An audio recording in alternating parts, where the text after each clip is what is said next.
243 పాట సంఖ్య 209 సీఎం గీతాల నుంచి.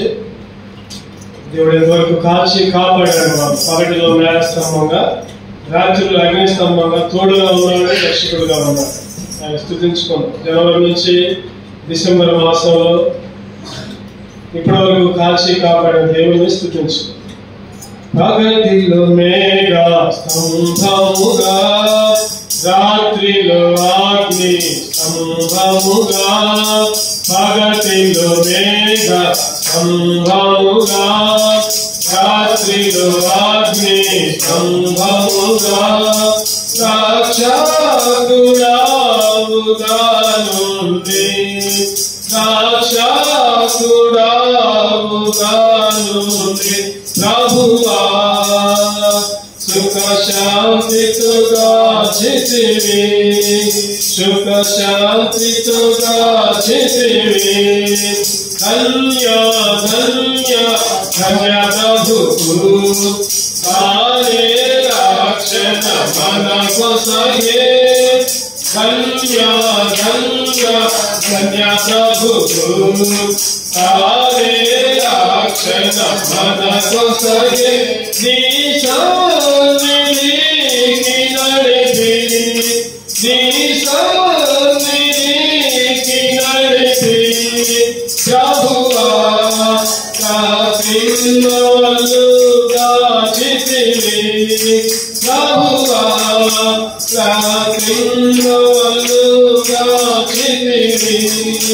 వాక్యమనాతో పోషించి ధననీలను త్రాగించితివి, వాక్యమనాతో పోషించి ధననీలను త్రాగించితివి. ఆత్మకు తృప్తినిచ్చి, ఆత్మకు తృప్తినిచ్చి ప్రభువా శాంతి నాకిచ్చితివి, ప్రభువా శాంతి నాకిచ్చితివి. ధన్య ధన్య ధన్య ప్రభువు, తానే రక్షణ మనకొసగే. ధన్య ధన్య ధన్య ప్రభువు, తానే రక్షణ మనకొసగే. నీ సన్నిధికి నడిపి, నీ సన్నిధికి నడిపి ప్రభువా రాత్రిలో గాచితివి, ప్రభువా రాత్రిలో గాచితివి.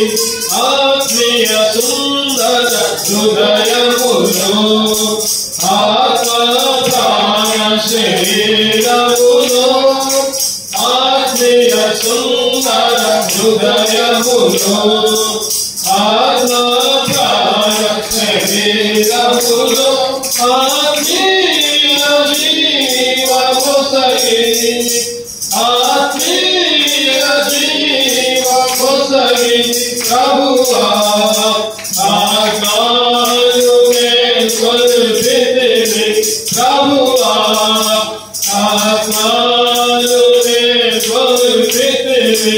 ధన్య ధన్య ధన్య ప్రభువు, తానే రక్షణ మనకొసగే. ధన్య ధన్య ధన్య ప్రభువు, తానే రక్షణ మనకొసగే.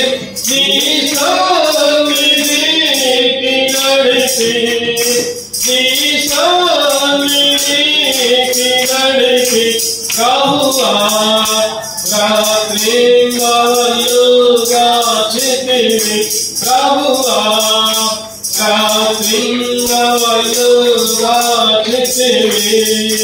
కాలనులోనికి చేర్చితివి, పరిశుద్ధులతో చేర్చితివి, కాలనులోనికి చేర్చితివి, పరిశుద్ధులతో చేర్చితివి.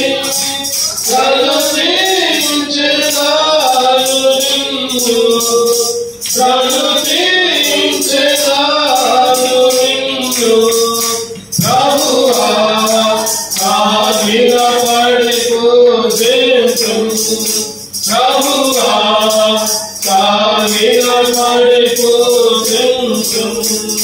ధన్య ధన్య ధన్య ప్రభు సారే రాక్షణ మనకు సగే ధన్య ధన్య ధన్య ప్రభు సారే రాక్షణ మనకు సగే నీ సన్నిధికి నడిపి నీ సన్నిధికి నడిపి ప్రభువా రాత్రినాలుగా చితివి ప్రభువా రాత్రినాలుగా చితివి.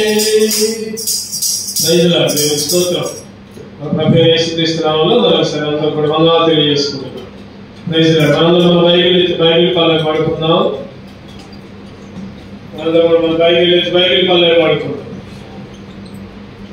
భలే బాలే మాట బంగారు మాట బైబిల్లో మాట యేసు మాట భలే బాలే మాట బంగారు మాట బైబిల్లో మాట యేసు మాట నా జీవితాన నీ జీవితాన మరువాని మాట యేసు మాట నీ జీవితాన నా జీవితాన మరువాని మాట యేసు మాట భలే బాలే మాట బంగారు మాట బైబిల్లో మాట యేసు మాట.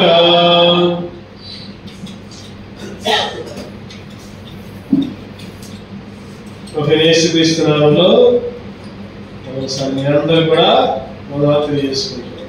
ఆరాధన భాగంగా పరిశుద్ధ గ్రంథం నుంచి 124వ కీర్తన రండి మేము ఆరాధించుకుందాం. ఆరాధించుకునే ముందుకు పరిశుద్ధ గ్రంథం నుంచి 124వ కీర్తన 1వ వచనం నుంచి 8వ వచనం వరకు కలిసి చదువుకుంటాం. 1వ వచనం వరకు 1, 2, 3 వచనాలు కలిసి చదువుకుంటాం. 1, 2, 3. మనుష్యులు మన మీదకి లేచినప్పుడు యెహోవా మనకు తోడై ఉన్న ఎడల వారి ఆగ్రహం మన పైన రగులుకున్నప్పుడు యెహోవా మనకు తోడై ఉన్న ఎడల వారు మనల్ని ప్రాణంతోనే మృంగివేసింది. యెహోవా మనకు తోడుగా ఉండకపోతే, ఈరోజు మన అంశం యెహోవా మనకు తోడుగా ఉండకపోతే, మనందరం కూడా అనుకోవాలి యెహోవా తోడుగా ఉండకపోతే ఈ సమయంలో ఇక్కడ ఉండేవాళ్ళం కాదు, నశించిపోయే వాళ్ళం, లేకపోతే ఎన్నో రకరకాల సమస్యలు, రకరకాల బాధలు. ఈరోజు మనం కూడా దావీదులాగా స్తుతించాలి, ఆరాధించాలి. అయ్యా నువ్వు నాకు తోడుగా ఉండకపోతే. రండి కళ్ళు మూసుకుందాం, ప్రార్థన చేసుకుందాం. యోగ్యమైన ఆరాధన చేసే దేవుడు మనం సిద్ధపరిచినట్లు దేవునికి మన ఆత్మను అప్పచెప్పుకుందాం. ప్రార్థన చేసుకుందాం. తండ్రి, కృపగల దేవా, గొప్ప దేవా, సర్వోన్నతుడా, సర్వశక్తిమంతుడా, ఆకాశమును భూమిని అందరూ సమస్తమును సృష్టించే నిత్యము పరిశుద్ధులు పరిశుద్ధులు పరిశుద్ధులను కొనియాడబడుచున్న గొప్ప దేవా, నీ ఘనమైన పాదాలకు వేలాది వందనములు నాయన. ప్రభా ఈరోజు మరణించిన రోజు, తిరిగి లేచిన రోజు, ఈ పునరుత్థానంలో హెబ్రోనులో మేమందరం కూడా చేరి ప్రభాని స్తుతించడానికి, గణపరచడానికి ఇచ్చిన తరుణాన్ని బట్టి వందనాలు. పాటల ద్వారా నేను కీర్తించడానికి ఇచ్చిన తరుణాన్ని బట్టి వందనాలు నాయన. ప్రభా వాక్యాన్ని ధ్యానిస్తుండగా దేవుని తోడు, నువ్వు తోడుగా ఉండకపోతే ప్రభా ఈ సమయంలో ఇక్కడ ఉండేవాళ్ళం కాదు నాయన. ప్రభా దేవుని తోడు అనే అంశాన్ని మేము ధ్యానం చేస్తుండగా జనవరి నుంచి డిసెంబర్ మాసం వరకు కాల్చి కాపాడారు. ప్రభా యొక్క కొన్ని రోజుల్లో నూతన సంవత్సరం అడిగి పెట్టడానికి మేము సిద్ధపడుతుంటున్నాం నాయన.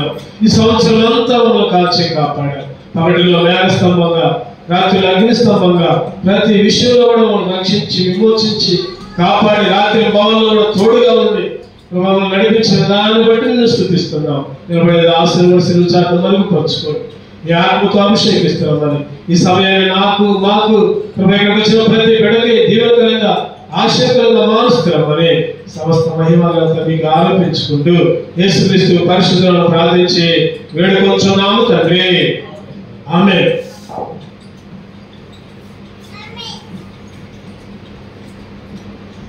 మరోసారి ప్రభువైన యేసుక్రీస్తు నామములో అందరికీ కూడా వందనాలు. మనం చదువుకున్న భాగాలు చూస్తే చదవండి బిగ్గరగా. ఎవరైనా 124 1, 2, 3 వచ్చిన బిగ్గరగా చదవండి.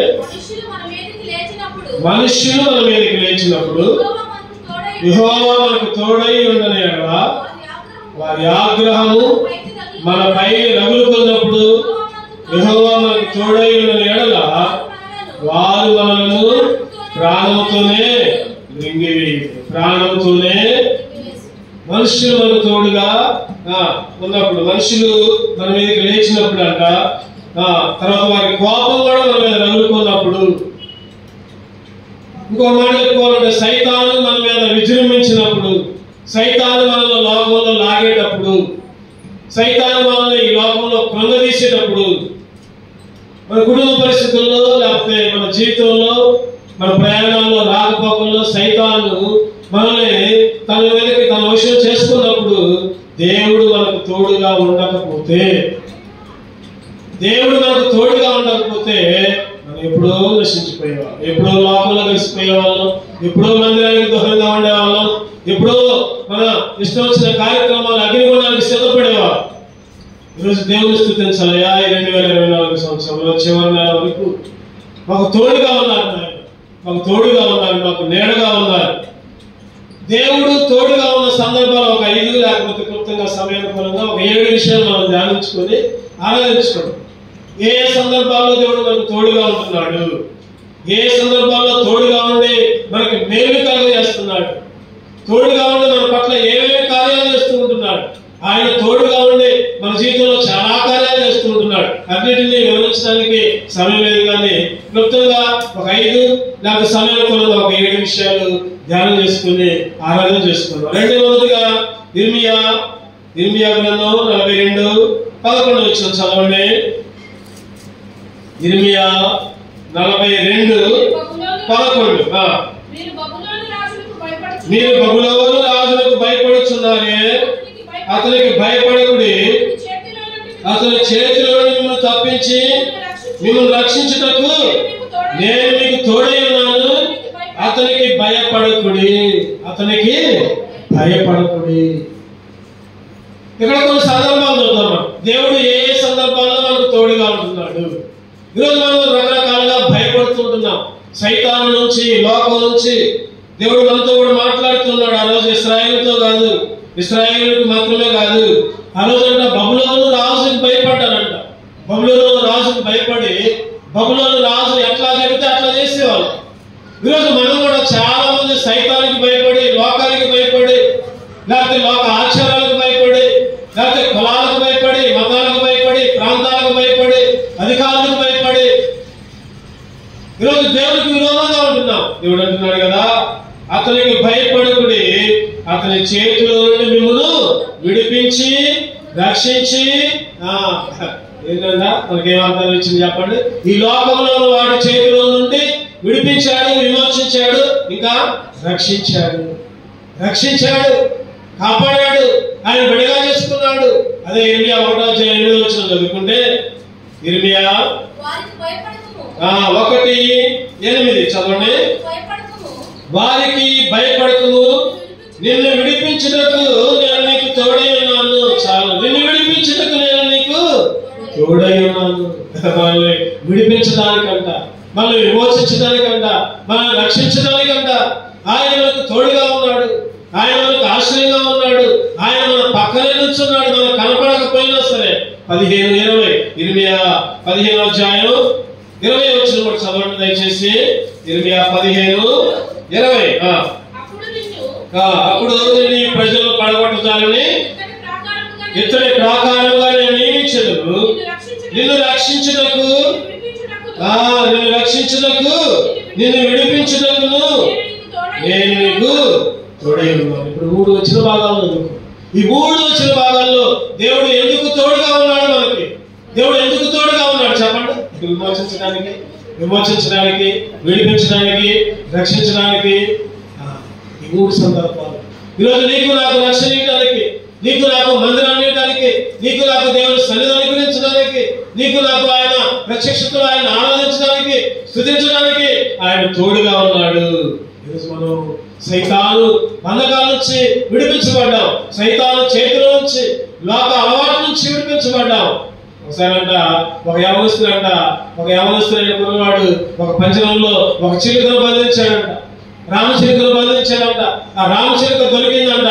ఆ రామచిలుకను తెచ్చిపోయి పంజరంలో బంధించి ఒక సోతో, సైకిల్ టైర్ సోలు ఉంటాయి, ఒక సోతో గుచ్చుతా ఉన్నాడంట. ఆ చిలుక ఏడుస్తూ ఉంది, మొరపెడుతూ ఉంది, అటు ఇటు తప్పించుకుంటుంది. అయినా కానీ ఆ పంజరంలో అటు ఇటు తిరుగుతుంది. కానీ ఈ యవనస్తుని మాత్రం గుచ్చుతా ఉన్నాడు. అదే బాధపడుతుంది. వీడికేమో ఆనందం ఎక్కువైతుంది. ఆ చిలుక బాధపడుతున్న కొద్దికి ఆనందపడిపోతున్నాడు వీడు దాని కష్టంలో, దాని నష్టంలో, లేకపోతే దాని బాధల్లో అదేమో బాధపడుతుంది, అదేమో ఏడుస్తూ ఉంది. అయినా కానీ పంజరం నుంచి బయటికి రాలేకపోతుంది. వీడేమో సుఖపడుతున్నాడు, నవ్వుతున్నాడు, ఎగతాళి చేస్తున్నాడు, గేలి చేస్తున్నాడు. అటువంటి సందర్భంలో ఒక ముసలి వ్యక్తి వచ్చాడంట అదారులు. అరే నీకేమన్నా పిచ్చుందా, నీకేమన్నా మైండ్ పోయిందా ఏంటి, ఆ చిలుకని అట్లా బంధిస్తున్నావేంటి, నోరు లేని జంతువుని, నోరు లేని పక్షిని అలాగా హింసిస్తున్నావేంటి అంటే, నేను పట్టుకున్నా నా ఇష్టం, నేను గుచ్చుతా లేకపోతే సంపుతా ఏమైనా చేసుకుంటా, నా ఇష్టం, అది నా చేతిలోకి వచ్చింది అని అంటున్నాడు. అందులోకే ఆ వ్యక్తి ముసలి వ్యక్తి అన్నాడంట, అరే గుచ్చిలే కానీ ఆ చిలుకను నాకు అమ్ముతువా, నేను సాదుకుంటా అన్నాడంట. నేను అమ్మను అన్నాడంట. వాడన్నాడంట ఆ ముసలి వ్యక్తి అందులోకే, అయ్యా నేను ఎంత ఖరీదైన పెడతా, నీకు ఎంత కావాలి డబ్బులు, ఎంత ఖరీదైన పెడతా, ఆ చిలుకను నేను కొనుక్కుంటా అంటే ఆ యవనస్తుడు అన్నాడంట సరదాగా, ఒక 1000 రూపాయలు నేను అమ్ముతాను. వెంటనే ఆ ముసలి వ్యక్తి 1000 రూపాయలు తీసి అతనికి ఇచ్చి ఆ చిలుకను విడిపించి ఆ పంజరంలో తీసుకుని వచ్చి చక్కటి ఆహారాన్ని, చక్కటి పరిచయం చేసి, ఎక్కడైతే గాయం ఉందో నూనె పోసి దూదితో తుడిసి ఆ రక్తాన్ని తుడిసి జాగ్రత్తగా మంచిగా అడవిలోకి వదిలేశాడు. నిజంగా ఎంత జాలిగా ఆ ముసలి బాధపడుతుంటే చూడలేక విడిపించాడు, కట్లు కట్టాడు, మళ్ళీ అడవిలోకి వదిలాడు. ఈ లోక సందర్భముగా ఆ యవనస్తుడు పెట్టే బాధ నుంచి ఆ ముసలి వ్యక్తి విడిపించాడే, దానికి స్వేచ్ఛనిచ్చాడే. అదే విధంగా ఒకప్పుడు నువ్వు నేను కూడా సైతాను చెరలో ఉన్నాం, సైతాను బోరులో ఉన్నాం, సైతాను యొక్క బందీ కింద ఉన్నాం. సైతాను ఎట్ట చెబితే అట్టాడేమ్మా. ఒకప్పుడు సైతాను తినమంటే తిన్నాం, తిరగమంటే తిరిగాం, బూతులు మాట్లాడాం, అసూయ, ద్వేషం, ఈర్ష్య, పాపం చేయమంటే చేశాం. సైతాను ఎట్ట చెబితే అట్ట మసులుకున్న మనల్ని పరమందున్న యేసుక్రీస్తు నీకోసం నా కోసం ఈ లోకానికి వచ్చి ఆ వ్యక్తి అయితే 1000 రూపాయలు కొనుక్కున్నాడు. కానీ మన తండ్రి యేసుక్రీస్తు అయితే, మన రక్షకుడు యేసుక్రీస్తు అయితే తన ప్రాణాన్ని అర్పించి, తన రక్తాన్ని కార్చి నిన్ను విడిపించాడు. ఆ సైతాన్ దగ్గర నుంచి, సైతాన్ అలవాటు నుంచి, సైతాన్ బాధ నుంచి, సైతాన్ క్రియ నుంచి విడిపించి, విమోచించి రక్షించాడు. ఆయన రక్షించాడు కాబట్టి ఈరోజు నీకు నాకు ఒక నిరీక్షణ వచ్చింది. ఆయన చేతిలో నుంచి మనం విమోచించబడి పరలోక రాజ్యానికి వారసులుగా ఉన్నాం. ఆయన తోడుగా ఉన్నాడు. ఆయన తోడుగా ఉండి మొదటిగా చెప్పండి, ఏం చేశాడు చెప్పండి? విమోచించాడు, విడిపించాడు, రక్షించాడు. దేవుని ఆరాధించాలి. ఈ ఉదయకాల సమయంలో దేవుని స్తుతించుకోవాలి. ఎందుకంటే ప్రభువా, ఒకప్పుడు సైతాను బందీగా ఉన్నాను, ఒకప్పుడు సైతాను చేతుల్లో ఉన్నాను. ఆయన ప్రభు నన్ను విడిపించావు, విమోచించావు, రక్షించావు, నాకు తోడుగా ఉండి ప్రతి విషయంలో నన్ను నడిపిస్తున్నావు. అందుకే నిన్ను స్తుతిస్తున్నాను, అందుకే నిన్ను ఆరాధిస్తున్నాను. రెండవది ఏ సందర్భంలోనూ ఆదికాండం 26వ అధ్యాయం, ఆదికాండం 26వ అధ్యాయం 3వ వచనం. ఆదికాండం 26:3, ఈ దేశమందు పరవాసివైనము నేను నీకు తోడైండి నిన్ను ఆశీర్వదించను. నేను నీకు తోడైండి నిన్ను ఆశీర్వదిస్తా. ఒకటోది, ఆయన తోడుగా ఉండి రక్షిస్తున్నాడు, విడిపిస్తున్నాడు, విమోచిస్తున్నాడు. రెండవదిగా ఆయన తోడుగా ఉండి ఏం చేస్తున్నాడు చెప్పండి?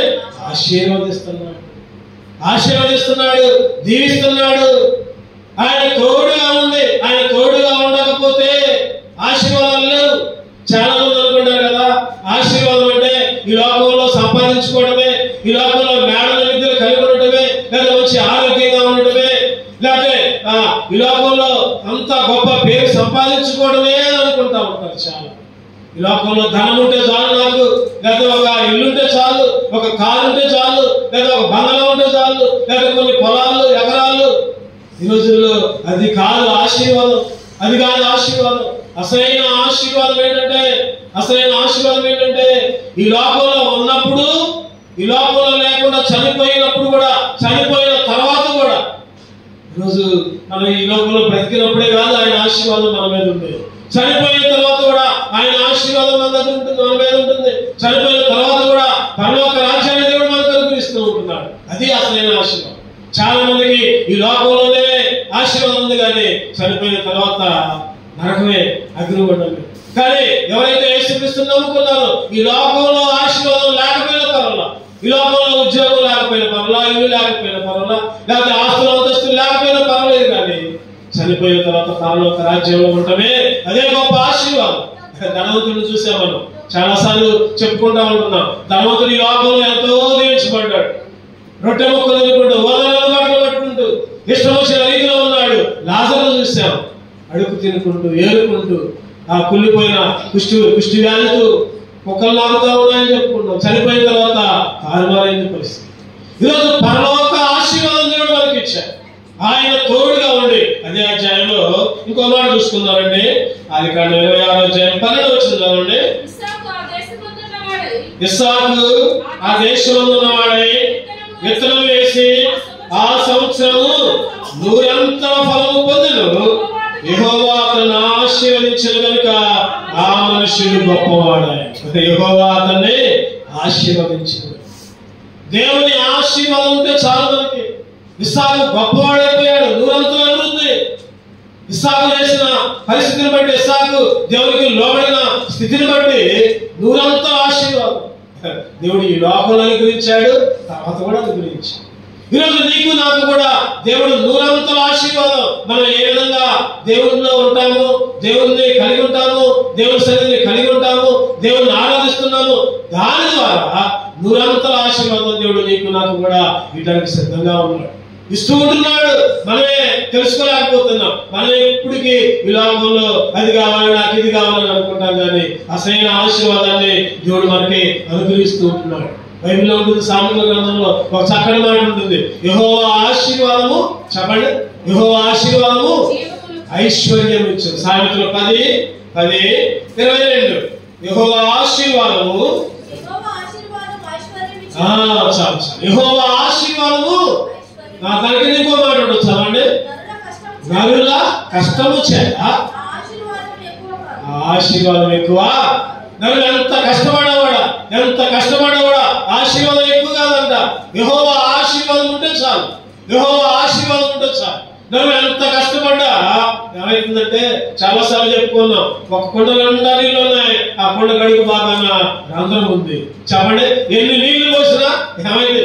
ఎన్ని నీళ్లు పోసినా కారిపోతానే ఉంటాయి. ఎన్ని నీళ్లు పోసినా దాంట్లో ఉండవు. ఎన్ని బిందెలు, ఎన్ని బకెట్లు, లేదా మోటార్ వేసి ఒక పంపు కింద పెట్టినా కూడా అది నిండదు. ఎందుకంటే వచ్చినట్టే కారిపోతాను. ఈరోజు చాలా మంది జీవితాల్లో దేవుని నుంచి దేవుని ఆశీర్వాదం పొంది మన జీవితాల్లో కొద్దిగా వచ్చినా సరే అది తృప్తిగా ఉంటుంది, అది మిగిలిపోతా ఉంటాయి. దేవుడు లేకుండా, దేవుడి సన్నిధి లేకుండా మన ఇష్టం వచ్చినట్టు జీవించుకుంటూ ఉంటే ఎంత వచ్చినా కూడా అవి ఖర్చు అయితేనే ఉంటాయి. ఎందుకంటే బైబిల్ అంటుంది, ప్రసంగికర్త సొలొమోను రాజు అంటున్నాడు కదా, యెహోవా ఆశీర్వాదము, చెప్పండి, ఐశ్వర్యం. నువ్వు నాకు తోడుగా ఉండి, ఆయన తోడుగా ఉండి మన జీవితంలో ఏం మేలు చేస్తున్నాడు, అది అంశం ఈరోజు మనం ధ్యానించే అంశం. ఆయన తోడుగా ఉండి మొదటగా చెప్పండి ఏం చేస్తున్నాడు? మోచించాడు, విడిపించాడు, రక్షణ ఇచ్చాడు. రెండోదిగా ఆయన మనకు తోడుగా ఉండి ఆశీర్వదించాడు. మూడోదిగా చూద్దామండి. మూడోదిగా ఆదికాండం 28, ఆదికాండం 28:15 వచ్చి, ఆదికాండం 28:17.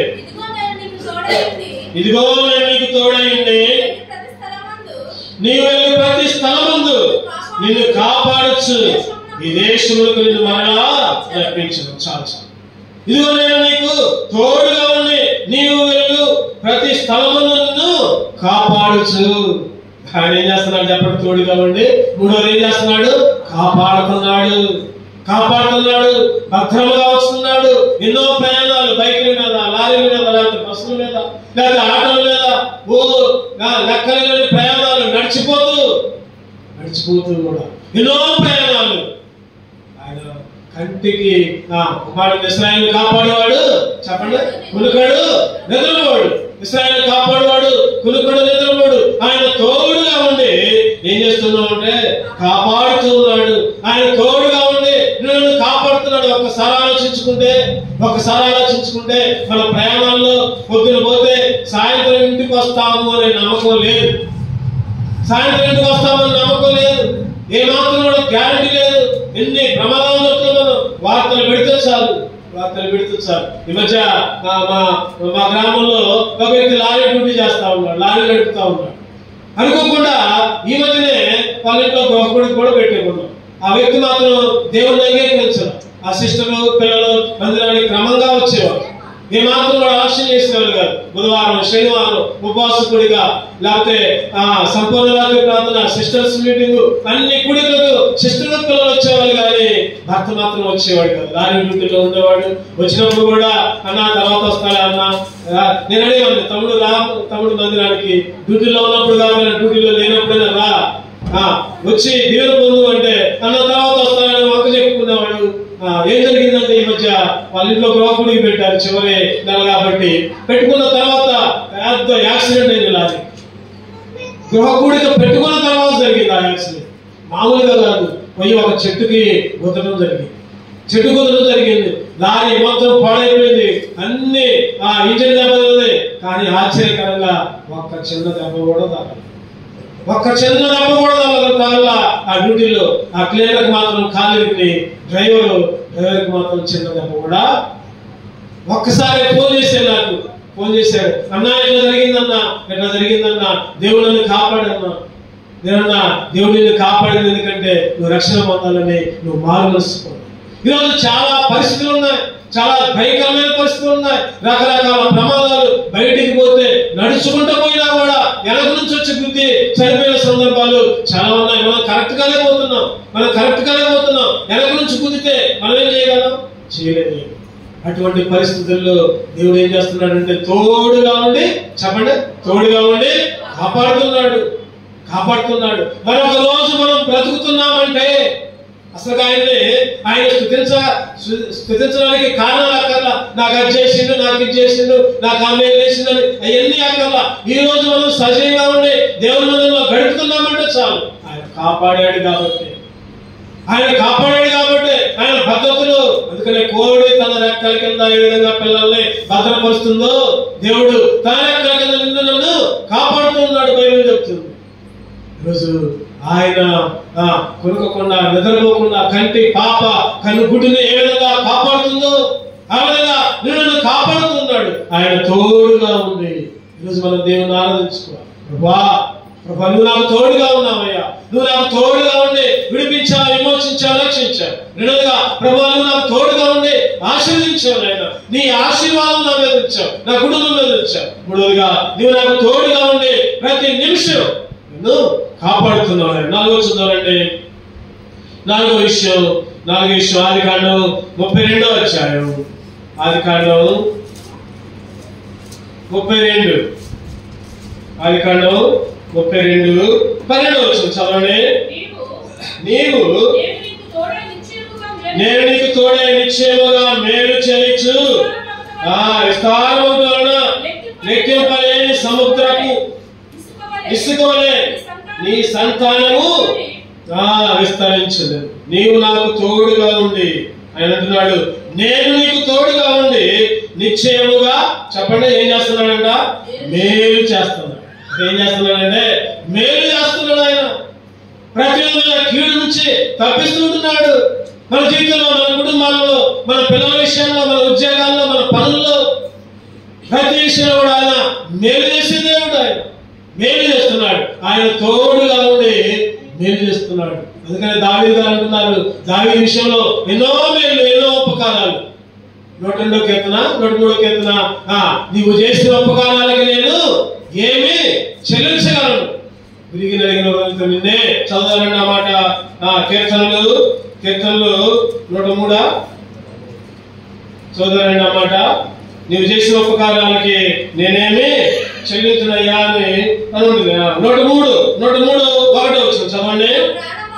నా ప్రాణమా యెహోవాను సన్నిధించుము, నిరంతరంగా సమస్తమా ఆయన పరిశుద్ధ నామమును సన్నిధించుము. నా ప్రాణమా యెహోవాను సన్నిధించుము, ఆయన చేసిన ఉపకారములలో దేనిని మరువకు. ఎన్నో ఉపకారాలు, ఎన్నో మేలు, ఎన్నో దీవెనలు నీకు నాకు. ఆయన మేలు ఒకసారి మనం చూస్తాం, ఒకసారి మనం చూడం. ఆయన మేలు కంటికి కనబడవు, చెప్పండి, హృదయానికి గోచరము కావు, చెవికి వినబడవు. అంతకంటే పెద్ద మేలు ఏంటంటే, చెప్పండి, అన్నిటికంటే పెద్ద మేలు ఏంటి? మందిరంలో నివసించడమే, ఆయన ఆవరణలో నివసించడమే మేలు. ఈ ఆవరణ భాగ్యాన్ని అందుకని అంటాడు, నీ ఆవరణలో ఒక్క దినము గడుపుట 1000 దినాల కంటే. రక్షణించాడు, ఆయన రక్షణించాడు, కాపాడాడు, బాప్తిస్మం అనుభవించాడు, ఆయన మందిరంలో నిలబెట్టాడు. అదే ఆయన చేసిన మేలు. ఇంకేదో మేలు చేయక్కర్లా, ఇంకేమి చేయక్కర్లా. అందుకని ఒక పాట కూడా ఉంది, ఏంటంటే అది, ఈ గొప్ప రక్షణ నాకిచ్చినందుకు నేనేమి చెల్లింతును, ఈ గొప్ప రక్షణ నాకిచ్చినందుకు నేనేమి చెల్లింతును, కపట మనసు లేకుండా హృదయాన్ని నీకిచ్చిన చాలునా, కపట మనసు లేకుండా హృదయాన్ని నీకిచ్చిన చాలునా, ఏలాది దూరమున వేలాది పుట్టెనా, వేలాది దూరమున వేలాది పుట్టెనా, నీవు చేసిన ఉపకారములకు నేనేమి చెల్లించు. ఆయన ఎన్ని ఉపకారాలు, ఎన్ని మేలు. ఈరోజు దేవుడు తోడుగా ఉండి, చెప్పండి, దేవుడు తోడుగా ఉండి మనకంట మేలు చేశాడు, మేలు చేశాడు.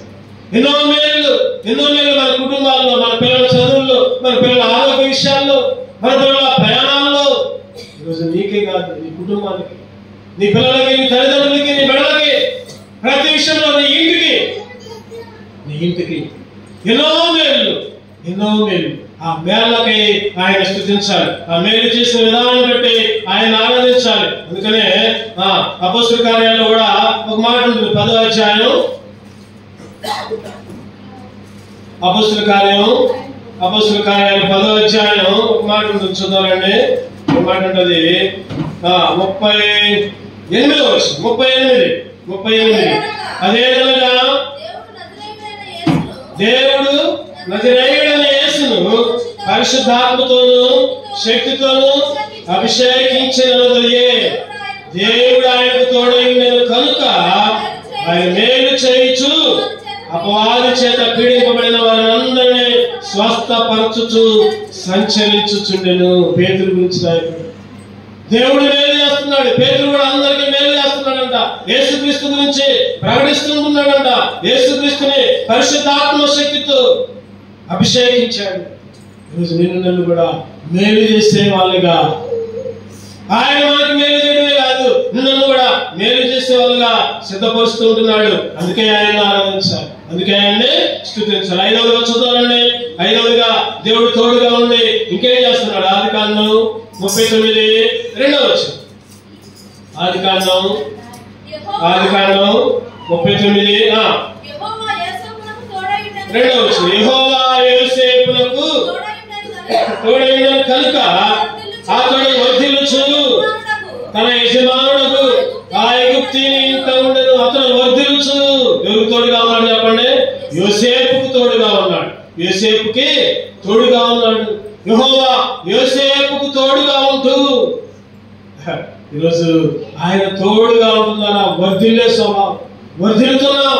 ఒకప్పుడు మన స్థితి వేరు, ఒకప్పుడు మన ఆర్థిక పరిస్థితి వేరు, ఒకప్పుడు మనం ఈ లోకంలో నివసించే పరిస్థితి వేరు. కానీ ఇప్పుడు దేవుడు మన కుటుంబ జీవితాల్లో కూడా ఆర్థికంగా కూడా అభివృద్ధిని అనుగ్రహిస్తున్నాడు, వర్ధిల్లను చేస్తున్నాడు. ఆయన తోడుగా ఉన్నాడు కాబట్టి, ఆయన తోడుగా ఉన్నాడు కాబట్టి వర్ధిల్లుతున్నాం.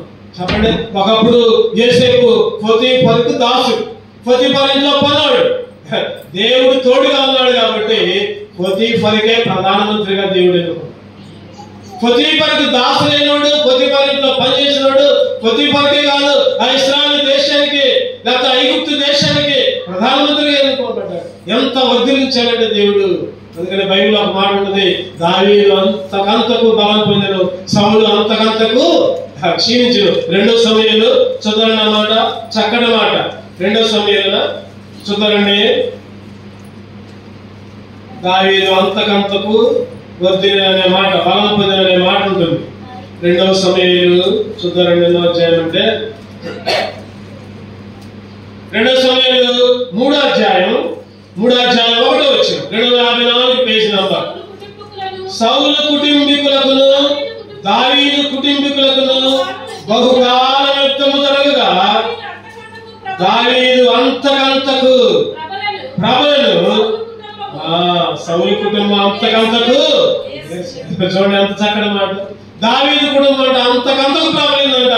సౌలు కుటుంబం నేరసిల్లిపోయింది, దిగజారిపోయింది. ఒక రాజు, సౌలేమో రాజు, దావీదేమో సౌలు దగ్గర ఒక విధంగా చెప్పాలంటే ఆ సితార వాయించడానికి పోయాడు. అంటే సౌలు పలికాడు ఒక మాట చెప్పాలంటే. కానీ దావీదు కుటుంబం వర్ధిల్లింది, సౌలు కుటుంబమేమో దిగజారింది. కారణం సౌలుకు దేవుని తోడు లేదు, దావీదుకి దేవుని తోడు.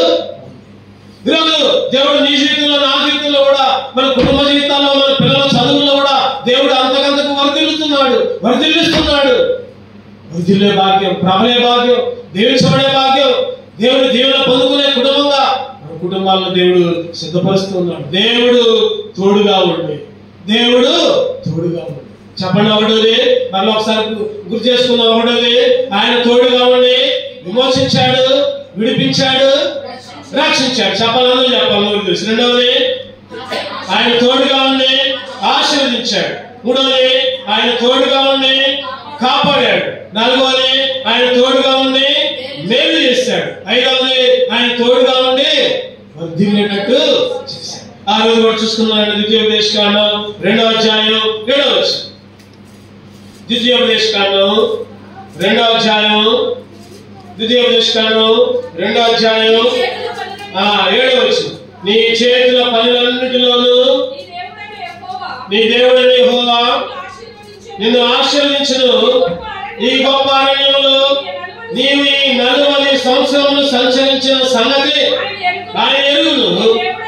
నీ దేవుడైన యెహోవా నీకు తోడై ఉన్నాడు కాబట్టి నీకేమీ తక్కువ కాదు. చెప్పండి, ఏది కూడా తక్కువ ఉందా? ఏదన్నా దేవుని అంగీకరించిన వాళ్ళకి బైబిల్లో ఒక మాట ఉంటుంది, ఆయన నమ్మిన వాళ్ళకంట, ఆయన నమ్మిన వాళ్ళకి వాళ్ళ పిల్లలకి నీతిమంతుల పిల్లలు భిక్షమెత్తుకోవడం చూడలేదని రాస్తా ఉంటాడు.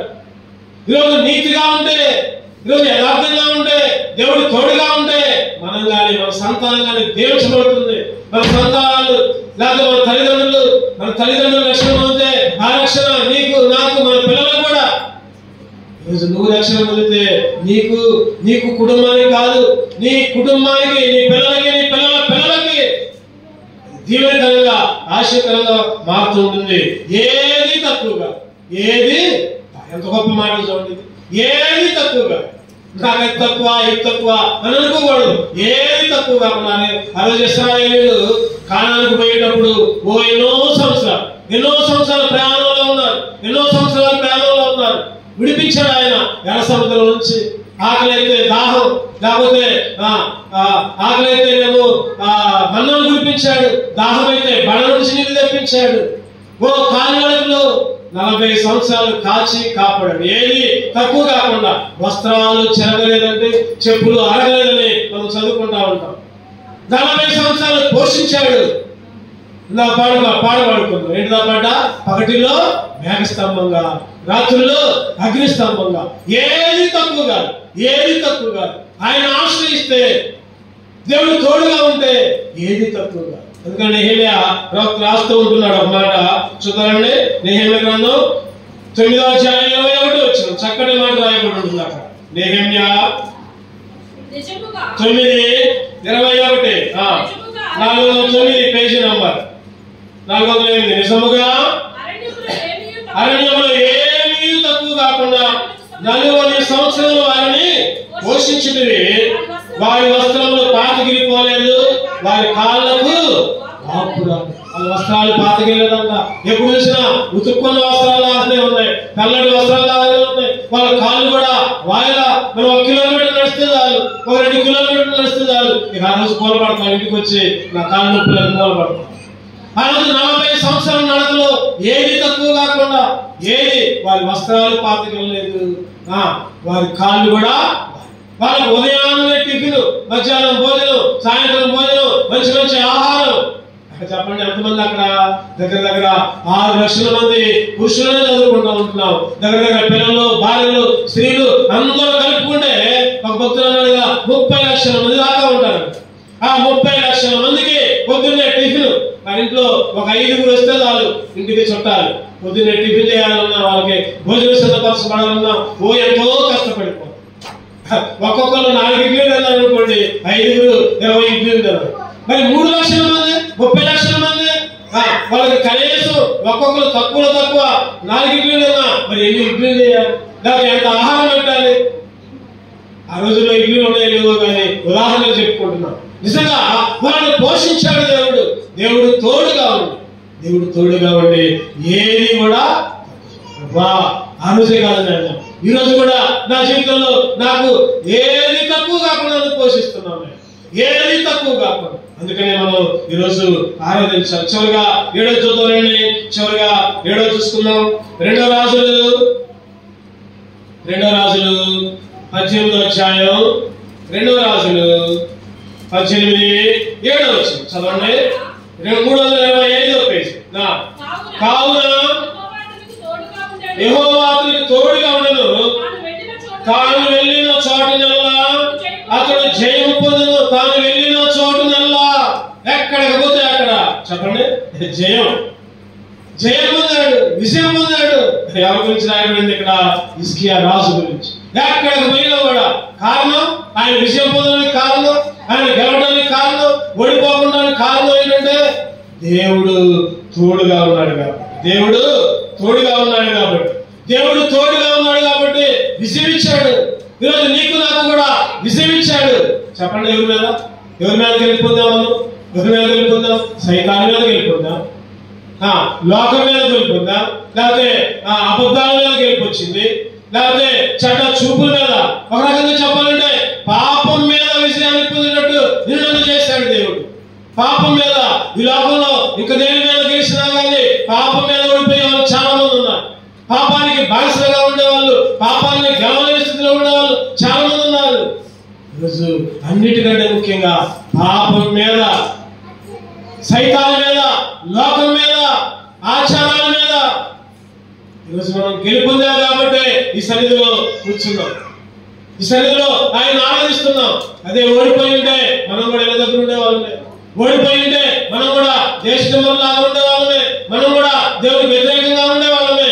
ఆయన తోడుగా ఉన్నాడు కాబట్టి చెప్పండి, ఆయన తోడుగా ఉన్నాడు కాబట్టి ప్రతి విషయంలో కూడా దేవుడు గెలిపించాడు, విజయాన్ని ఇచ్చాడు.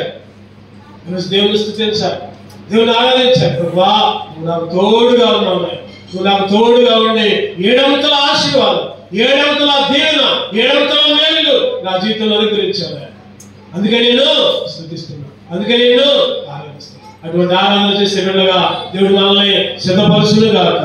రండి ఒక పాట పాడుకొని దేవుని స్తుతించుకుందాం, దేవుని ఆరాధించుకుందాం. రండి.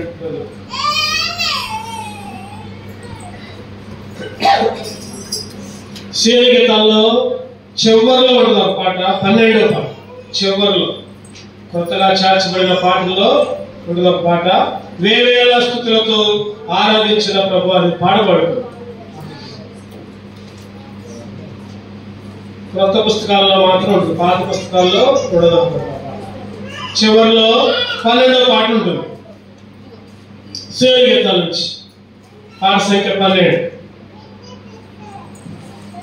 వేవేలా స్తుతులతో ఆరాధించదా ప్రభువా, వేవేలా స్తుతులతో ఆరాధించదా ప్రభువా, నా మనస్సుతో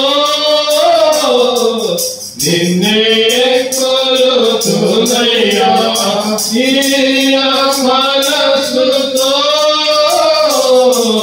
నిన్నే కొలుతున్నయ్యా, వేవేలా స్తుతులతో ఆరాధించదా ప్రభువా.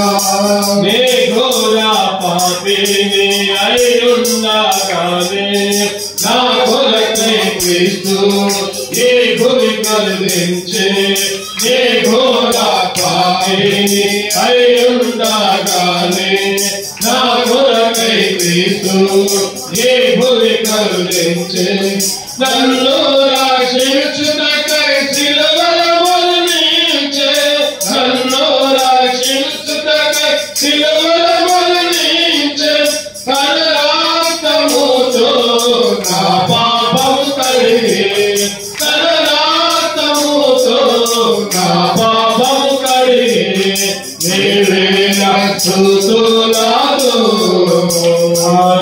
ఆరాధించదా ప్రభువా, వేవేలా స్తుతులతో ఆరాధించదా ప్రభువా.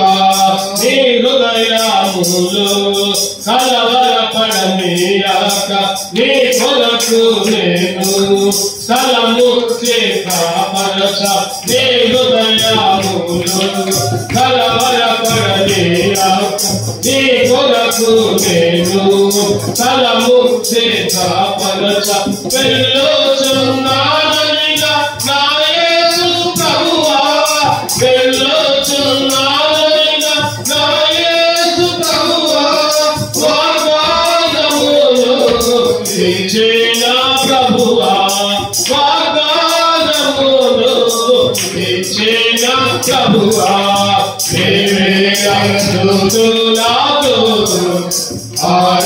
ఆరాధించదా ప్రభువా, వేవేలా స్తుతులతో ఆరాధించదా ప్రభువా. పూర్ణ హృదయముతో నిన్నారాధింతును, పూర్ణ మనసుతో నిన్నే సేవింతును, పూర్ణ హృదయముతో నిన్నారాధింతును, పూర్ణ మనసుతో నిన్నే సేవింతును, కృతజ్ఞతాస్తుతులు నీకే చెల్లింతును, కృతజ్ఞతాస్తుతులు నీకే చెల్లింతును, హృదయమాల నిన్నే సేవింతును, హృదయమాల నిన్నే సేవింతును, వేవేలా స్తుతులతో ఆరాధించదా ప్రభువా, వేవేలా స్తుతులతో ఆరాధించదా ప్రభువా. దీన మనస్సుతో నిన్నే కొలుతున్నయ్యా, దీన మనస్సుతో నిన్నే కొలుతున్నయ్యా. రండి మోకరించుకుందాం. ఒక పురుషుడు ఒక స్త్రీ క్లుప్తంగా చెప్పబడిన లేఖన భాగాలను అనుసరించి ఆరాధించాం. దేవుడు తోడుగా ఉండి ఏం చేశాడో చెప్పుకున్నాం, వాటి ప్రకారం ఆరాధించాం. మహాపురుషుడుగా ప్రేమగలిగిన తండ్రి, మీ వందనాలు స్తోత్రం చెల్లించుకుంటున్నాను. గొప్ప దేవ, రక్షణ కాలం నుంచి ఇప్పటి వరకు ప్రభువా,